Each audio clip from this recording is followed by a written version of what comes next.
I was this close to buy an iPhone 17 Pro। मतलब इतना close कि मैं उसके प्राइजेस चेक कर चुका था। इंडिया में it was around 1,33,000 and I have also checked in USA with my friends. I have also checked with my friends in Dubai. But in the end, I choose not to buy it. I chose to buy iPhone 15 and hoping to get paid of using it instead in the coming years. And guys, if you are also planning to buy an iPhone 17 or iPhone 17 Pro or any other expensive device in the near future, please watch this video. तो मैंने इस बार एक iPhone 17 जिसका base model start होता है कुछ 80,000 रुपये से, या फिर एक iPhone 17 Pro जो कि स्टार्ट होता है अराउंड 1.3 लाख रुपीज़ से, वो ना लेके एक सेकेंड हैंड iPhone 15 ले लिया एंड बचे हुए पैसे को मैंने वापस मार्केट में इन्वेस्ट कर दिया। Hi friends, I am Rahul and I have been earning for more than 10 years now. And अब जाके मुझे ये छोटी लेकिन असरदार चीज़ें समझ आई।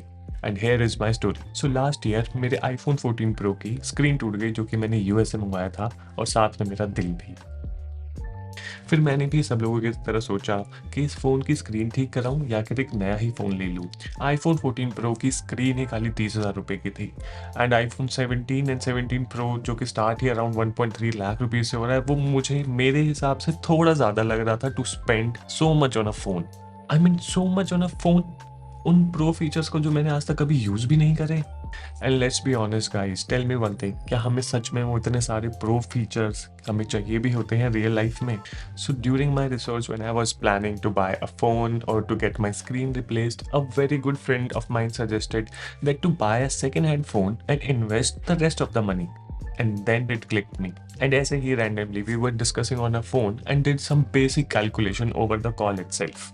And here is the entire calculation in the easiest way possible, ताकि आप भी अपने इसमें फ़ोन जो भी आपको बाय करना है वो उसमें इनपुट कर पाए एंड आप देख पाए कि how much balance which you can invest in the market and see your money grow step by step year on year.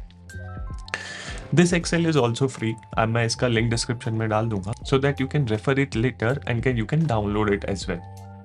So iPhone 17 Pro की अभी हम कॉस्ट डाल देते हैं 1,33,000. iPhone 15 जो मैंने खरीदा विच वॉज अराउंड 30,000. बैलेंस बचा, ईजिएस्ट वे हम इसको इसमें से माइनस कर देंगे, बैलेंस मेरे पास बच गया 1,03,000 रुपये. अब रेट ऑफ इंटरेस्ट लेके चलते हैं मार्केट के हिसाब से अराउंड 12%. सो iPhone 17 Pro की कॉस्ट हमको पड़ी 1,33,000. अगले साल मेरे हिसाब से उसकी कॉस्ट रह जानी चाहिए कुछ around 70%, 30% drop in the price of the phone. उससे अगले साल आई गेस यही कॉस्ट घट के आधी रह जाएगी. उससे अगले साल around 35%. Next year around 25%, and I guess 5वां साल आने तक it will be around 10%. iPhone 15 की कहानियाँ देखते हैं. So we started with 30,000 and next year I guess I will be able to sell it for around 15,000. उससे next year रहने देते हैं. God. सो लेट्स सी, अगर मैं बचे हुए पैसे विच इज अराउंड 1,03,000 को इन्वेस्ट करता मार्केट में 12% के हिसाब से, तो वो कैसे ग्रो होता. मैं लेके चलता हूँ, पहले साल आपने 1,30,000 इन्वेस्ट करे, अगले साल आपको इसी में ही 12% का मुनाफा हुआ. तो हम क्या करेंगे, इसको हम यहाँ पे फिक्स कर देंगे और यहाँ पे इसको मल्टीप्लाई कर देंगे इस ही नंबर से. 1,15,000. एक साल में एक कॉस्ट 1,03,000 से बढ़ गई, हो गई 1,15,000. फिर इसको और देखते हैं अगले साल 1,29,000.